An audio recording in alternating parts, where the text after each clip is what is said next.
could claim that that was me, but it's not. It's a friend of mine from Boston called Peter Jansen. He's one of the premier fingerstyle acoustic guitar players in the country. And I heard him play that song, and I said, man, you got to let me make that into a song. He's actually playing a traditional Scottish folk song from about 150 years ago. That has nothing to do with the Dust Bowl and nothing to do with America even.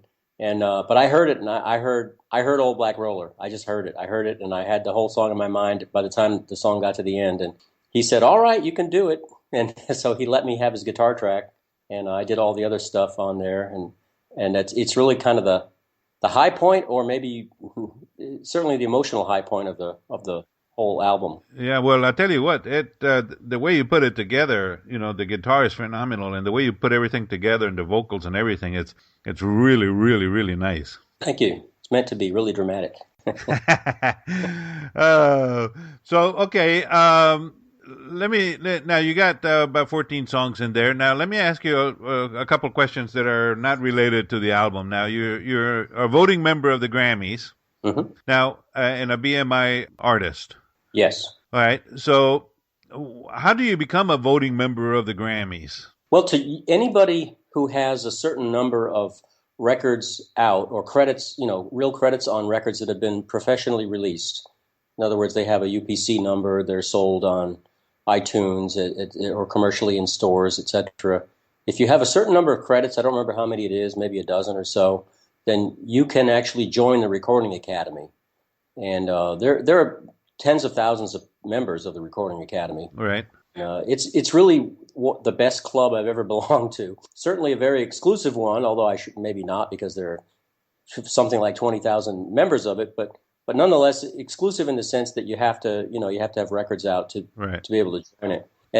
But aside from all that, it's just a whole lot of fun. And for example, we just were talking about Peter Jansen and his amazing guitar playing. I never would have met him if we hadn't been both in the Recording Academy and gone to events together and been in groups together on Facebook that are reserved for members. And it's made a huge difference in my life in general, and also in my professional life, in my albums, because I've worked with so many great people. I'll contribute to their records, they contribute to my records, and overall, we make each other's work better. Right. It's a great experience. Wow. You're from Florida, right, originally? Yes, sir. From Jacksonville. Where are you at now? Where you hang your hat at? I'm not sure where I am at the moment. No, I'm just kidding. I've been living up in Rhode Island, up in the Northeast, for a long time. My father was a Navy pilot, and that's why we lived in northern Florida, two different places. We lived over in Milton, too, which is not far from Alabama. It's near Pensacola. We lived, of course, in Jacksonville, where I was born, which is much closer to Georgia. And then we lived in San Diego for 1 year, then back to Florida. Then he switched over to fly helicopters, and that's how we ended up here.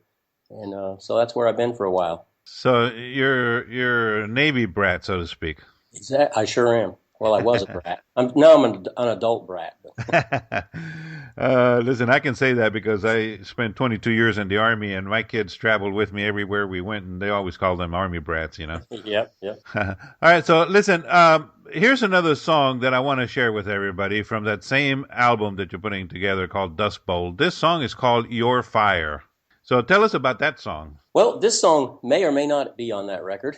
I haven't decided. Oh, really? Okay. Yeah. It wasn't really made for Dust Bowl, but it's gotten so much attention that it might end up on it, or I might release a separate EP just shortly afterwards for some of the songs that I've just been doing so much performing and playing that the release of Dust Bowl has got delayed. So now I have a peculiar problem where I have a whole other record that's rearing its head saying, hey, I want to be released too, so you better put out Dust Bowl.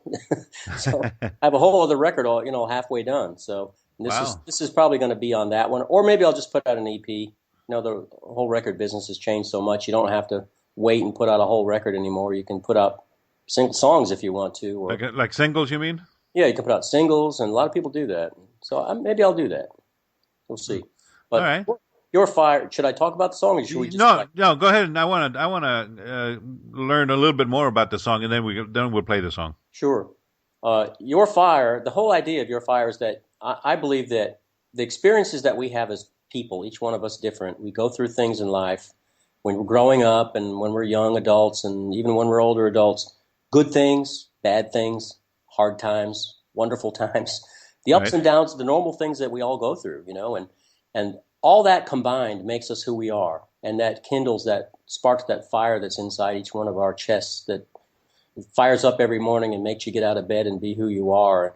That's kind of what the song is all about.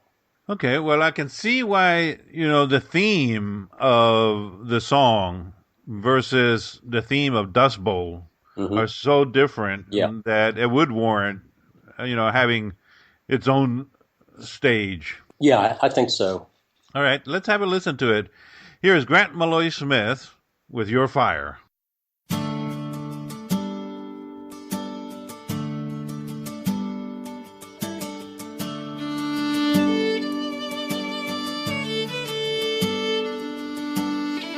All the kids with brand new clothes who made fun when you let them. They never had to walk to school, their parents came to get them. Every time you watch them drive away, that's your fire, your fire. You always had to share a room with a sister or a brother. Though you fought, you always got kisses from your mother. Every night you close your eyes and prayed. That's your fire, your fire. Your life, your times, all the hopes you hold inside. Cruel words you can't retract. Love lost and then won back. These are all the things that feed the fire. Your fire. Your fire.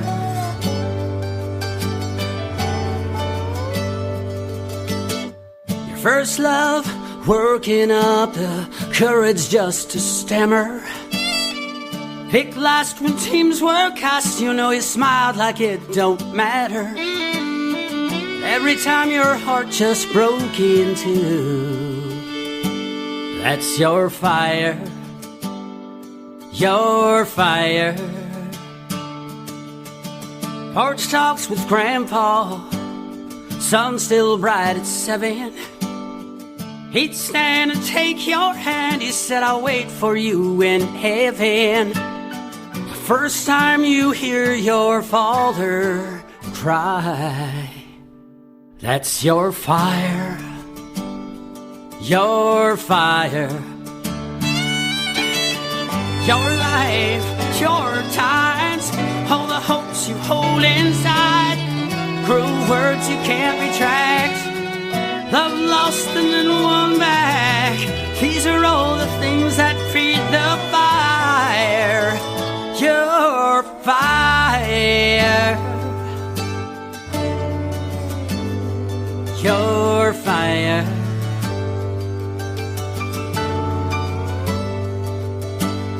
The dog you loved with all your soul, the night you watched her puppies born. Years passed, she got old.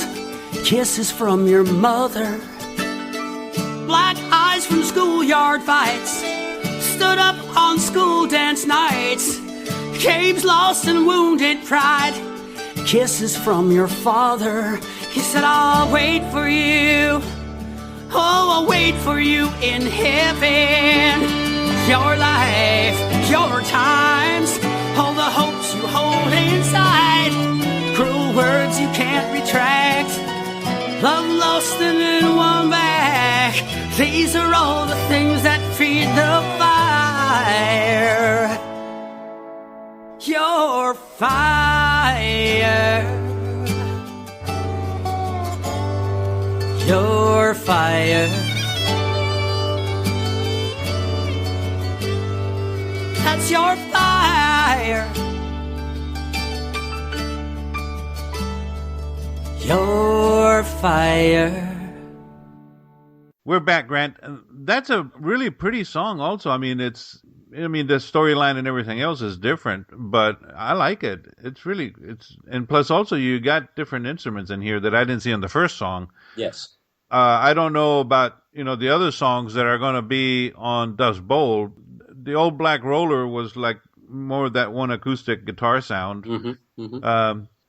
So yeah, on this one you have, like the acoustic guitar and the fiddle and the double bass, and then you have the piano as well. So you have more instruments in here. Yes.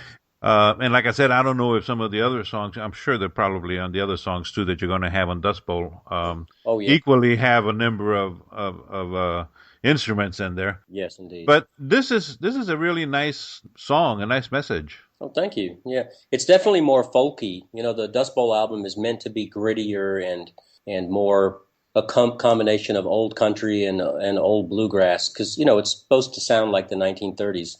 And this song is definitely not sounding like the 1930s. It's not supposed to, so that's why I'm probably not going to put it on the Dust Bowl record. I'll make it a separate one. Yeah, well, that makes sense. Yeah, but I thank you. I'm glad you like the song. Yeah. What about music videos? A lot of the artists are also putting out music videos, especially with a single or something that will promote the album. Mm-hmm. Are you planning anything like that, or just you don't have the time for it? No, I have. In fact, I've done a music video for the Old Black Roller song, and you can see it on my website. You could also find it on YouTube. We'll give that information at the end. It's important to do videos. You have to today. That's what people want to see them. And even if you just have a real simple one with just some words on it, I haven't done that yet. I've made real videos. I'm just about to release another one too for another song that's on Dust Bowl called Lily of the Valley.